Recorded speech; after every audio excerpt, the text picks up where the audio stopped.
अस्सलाम वालेकुम, नमस्ते, सत श्री अकाल, वड़क्कम। सिविल इंजीनियरिंग की दुनिया में आपका स्वागत है। इंजीनियर्स, पिछले वीडियो में हमने फुटिंग शटरिंग को का एरिया टोटल कैलकुलेट किया था। अब इस वीडियो में पेडेस्टल कॉलम के बारे में देखेंगे, इस तरह से इसका वॉल्यूम कैलकुलेट किया जाता है। यहाँ पर हम जो ग्रेड यूज कर रहे हैं M25, लेकिन इससे पहले मैं कुछ पॉइंट जो पिछले वीडियो का रह गया था एड ऑन कर देता हूँ। As per CPWD government norms के हिसाब से हमको जो शटरिंग प्रोवाइड करना होता है, जो गिवन रेक्टेंगुलर फुटिंग की जो हाइट होती है उतनी ही हाइट में प्रोवाइड करवाना होता है। अगर सपोज करो आपने फुटिंग के हाइट के ज़्यादा अगर आपने शटरिंग प्रोवाइड किया, तब आपको क्या उसका चार्जेस मिलेगा? बिल्कुल भी नहीं मिलेगा, क्योंकि कंस्ट्रक्शन के दौरान हमको जितनी रिक्वायर्ड चीज़ें होती हैं उसी के हिसाब से हमें कैलकुलेट जो करते हैं। एस्टिमेट करने का रीज़न ही यही होता है कि जो कैलकुलेशन, जो क्वांटिटीज़ जितना हमें रिक्वायर्ड है, एरिया, हमारा वैल्यूम जितना लग रहा है, हमें उतनी ही शटरिंग प्रोवाइड करना होता है। सपोज करो किसी ने अगर यहाँ पर ज़्यादा, जैसे कि आप फिगर देख रहे हैं, यहाँ पर अगर शटरिंग की हाइट अगर ज़्यादा प्रोवाइड कर दी, सपोज करो यहाँ पर जो जितनी रिक्वायर्ड एरिया है, जितना हाइट है उसकी ज़्यादा, सपोज करो यहाँ 300 mm अगर हाइट है फुटिंग की, तो इस फुटिंग की हाइट से आपने अगर 500 अगर रख दिया, तो क्या चार्जेस इसके मिलेंगे? बिल्कुल भी नहीं मिलेंगे। तो हम इस तरह की गलती बिल्कुल भी नहीं करेंगे। तो आज के टॉपिक को स्टार्ट करेंगे। तो याद रखिए, जब भी इस तरह के छोटी छोटी मिस्टेक्स होते हैं तो हमें गवर्नमेंट से प्राइस जो भी चार्जेस रहते हैं वो हमें रेट हमें नहीं मिलता है। इसलिए हम जब काम करेंगे तो परफेक्ट और बिल्कुल जो करना है वही करेंगे। और इससे पहले मैं ये बता दूं, पिछले वीडियोस में जैसा कि इंट्रोडक्शन पार्ट से लेकर हमारा फुटिंग कंक्रीट वर्क तक और फुटिंग शटरिंग तक कंप्लीट हो गया है। तो अगर किसी ने नहीं देखा है और न्यू व्यूअर्स है तो रिक्वेस्ट करता हूं पहले वो जाकर उन वीडियोस को देखें, ताकि एनहांस हो सके, अपने नॉलेज को गेन करें और एक अलग लेवल का एस्टिमेशन सीख कर आप भी हकदार बने एक इंडस्ट्री के अंदर एक एस्टिमेशन इंजीनियर बनकर। और एक बात पॉइंट में बताना चाहूँ, मेरे डिस्क्रिप्शन के अंदर कुछ आपके लिए जो इंजीनियर्स अभी जो पास आउट हो चुके हैं या जो स्टूडेंट है, वो पहले जाकर कमेंट बॉक्स को देखें, वहाँ पर कुछ लिंक प्रोवाइड करा हूँ, तो जाइए जाकर चेकआउट करिए। तो स्टार्ट करते हैं आज के टॉपिक को, जो कि पेडेस्टल कॉलम कंक्रीट है।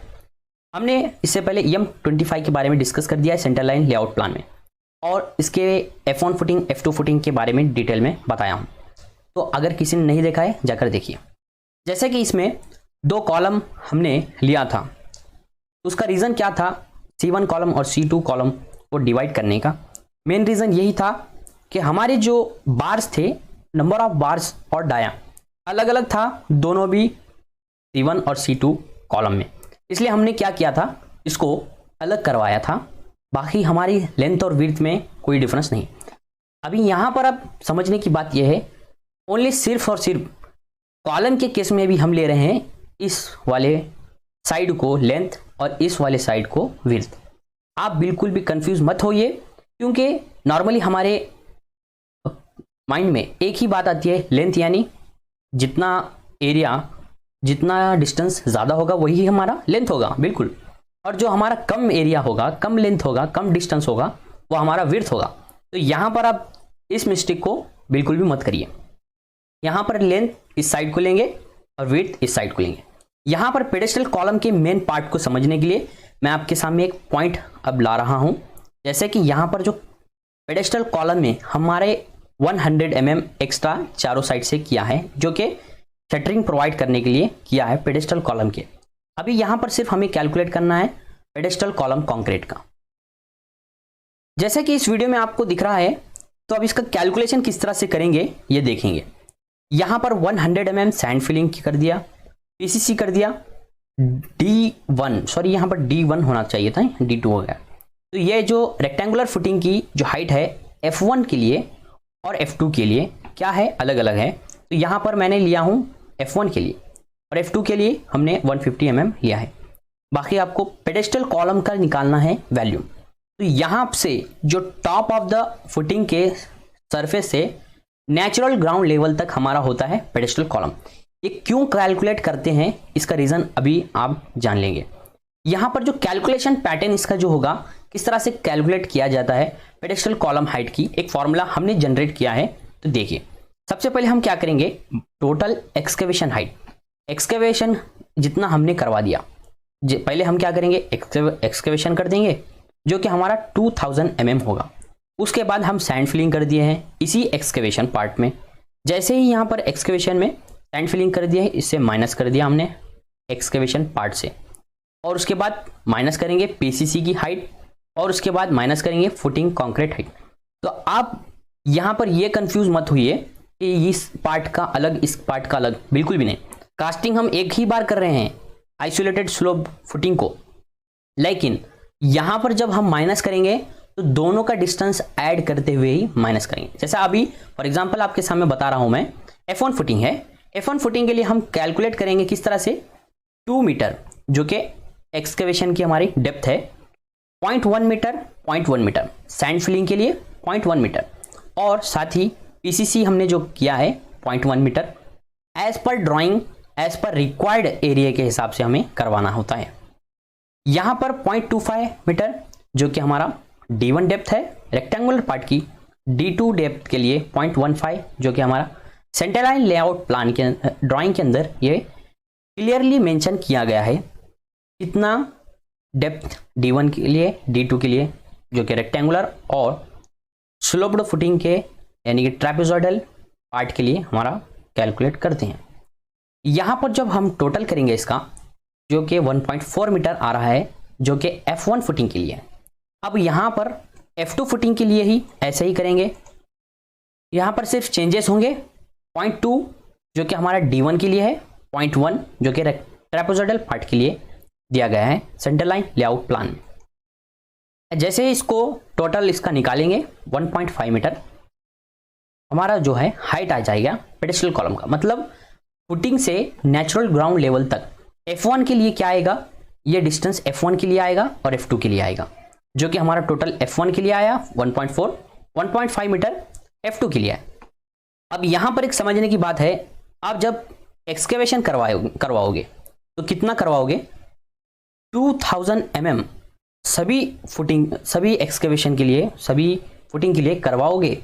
लेकिन यहां पर होगा क्या, आपका जो रेक्टेंगुलर पार्ट और जो ट्रेपेजॉइडल पार्ट की हाइट ज़्यादा होने की, जैसा F1 के केस में यहाँ पर 1.4 आ रहा है और F2 के केस में यहाँ पर 1.5 आ रहा है, तो जो डिस्टेंस हमारा कवर होगा ये यहाँ से यहाँ तक हमें कम डिस्टेंस लगेगा।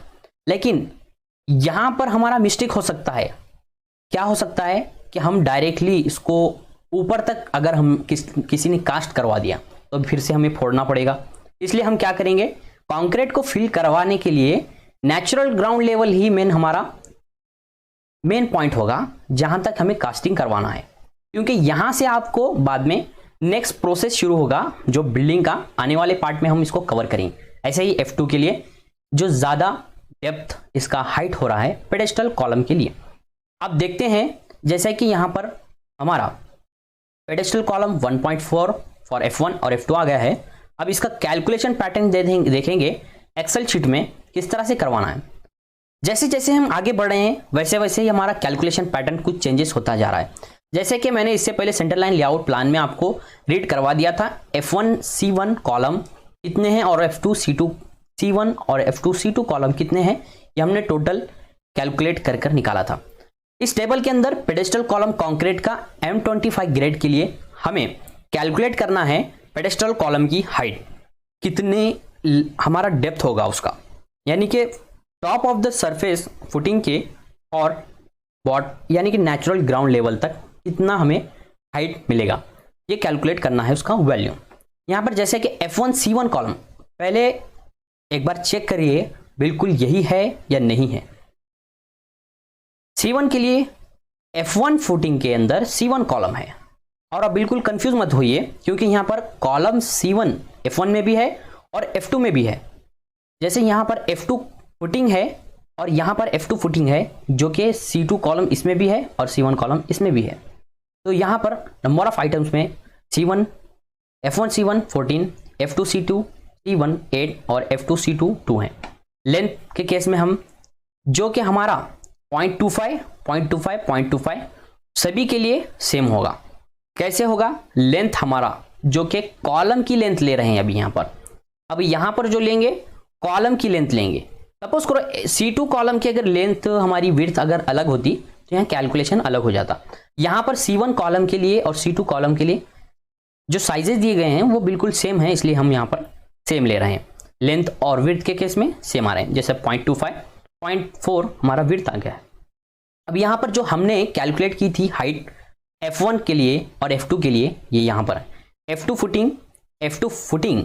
अब जैसे पिछली वीडियो में आपको समझना ये है, यहाँ पर F1 फुटिंग और F2 फुटिंग के अंदर जो हाइट निकल रही है, F1 C1 कॉलम अगर होगा तब भी हम 1.4 लेंगे, F2 C2 लेंगे C2, और F2 C1 अगर रहेगा 1.5 लेंगे। मतलब कहने का मतलब यह है जहां पर F1 फुटिंग रहेगी, फुटिंग सिर्फ और सिर्फ फुटिंग पर कॉन्सेंट्रेट करिए, वहां पर 1.4 मीटर हाइट लेंगे, और जहां पर F2 फुटिंग होगी वहां पर 1.5 मीटर हमारा हाइट होगा।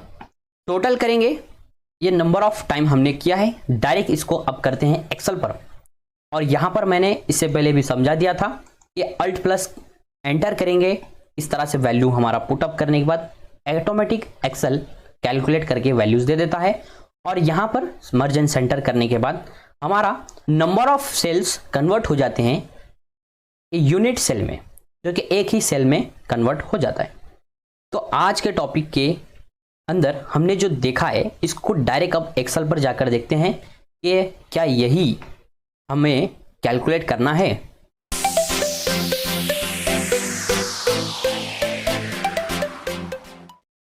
इंजीनियर्स हम आ चुके हैं एक्सेल शीट में। बिल्डिंग एलिमेंट का 7वां नंबर हमें कैलकुलेट करना है, जो कि हमारा यहाँ पर टाइप करेंगे 7 नंबर, जो कि हमारा pedestal column concrete, pedestal column concrete जो कि हम यूज कर रहे हैं M25 ग्रेड। यहां पर टाइप कर देंगे M25। अब ये सेल के बाहर जा रहा है तो हम क्या करेंगे, इसे रैप टेक्स्ट कर देंगे। यहां पर आप टाइप करेंगे F1 C1। नीचे आने के लिए नीचे एरो का यूज कर सकते हैं या माउस कर्सर का यूज कर सकते हैं। F2 C1 कॉलम, नीचे आएंगे F2 C2 कॉलम। यहां पर नंबर ऑफ आइटम कितने हैं? 14। F2 C1 8 हैं और F2 C2 2 हैं। अब यहाँ लेंथ और विड्थ कितनी होगी? 0.25। कॉलम की लेंथ सभी के लिए सेम होगी।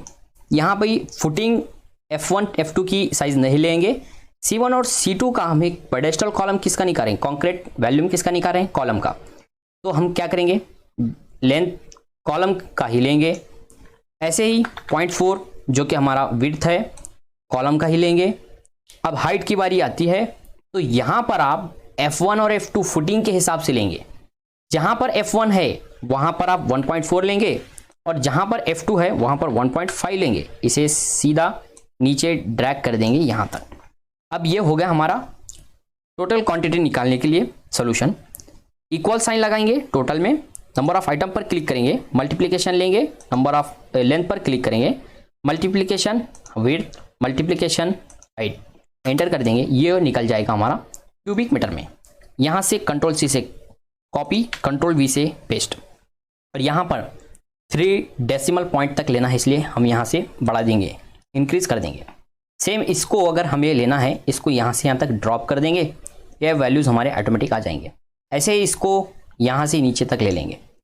एक बार फॉर्मूला आपने लगवा दिया एक्सेल में तो उसको नंबर ऑफ टाइम पर हम यूज कर सकते हैं। ऐसे ही इसको यहाँ तक ले लेंगे ड्रॉप करके। अब यहाँ पर अल्ट प्लस कर देंगे और एंटर कर देंगे, ये ऑटो समेशन हो जाएगा। अब यहाँ पर हम टाइप करेंगे, अभी कंट्रोल C कंट्रोल V से पेस्ट कर सकते हैं, लेकिन सिर्फ आपको मर्ज एंड सेंटर किस तरह से करना है प्रैक्टिस के लिए बता रहा हूँ। Total quantity of pedestal column,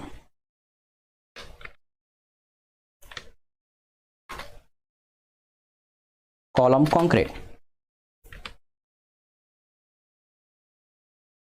जो कि M25 हमारा ग्रेड है। यहां पर क्या कर देंगे, M25। अब ये हमें एक ही सेल में आ रहा है, एक ही सेल में नहीं मिल रहा। अब क्या करेंगे, यहाँ से लेके यहाँ तक आपको सेलेक्ट करना है, प्रोवाइड यहाँ सेव कर देना मर्ज एंड सेंटर, और साथ ही यहाँ से प्रोवाइड कर देना है हमारा कलर, जो कि ये कलर है। और यहाँ पर हमें जो प्रोवाइड करना है वो ब्लैक ही यूज़ करना है।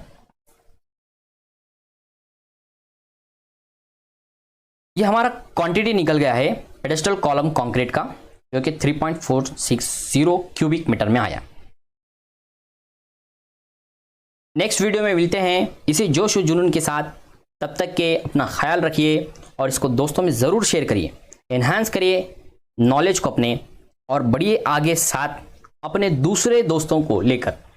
एस्टिमेशन एंड प्लानिंग एक ऐसा सब्जेक्ट है जिसके अंदर हम कवर कर रहे हैं प्लानिंग के साथ साथ हमारा एस्टिमेट निकालना, जिससे हमें ऑन साइट पर किस तरह से वर्क करवाना होता है ये भी एक्सपीरियंस होगा। आने वाले टाइम पर प्रैक्टिकली वीडियोस लाऊंगा, जिससे आपको एक्चुअल वर्क किस तरह से होता है ये भी देखने मिलेगा। तो आपसे इजाज़त चाहता हूँ, मिलते हैं नेक्स्ट वीडियो में। जय हिंद।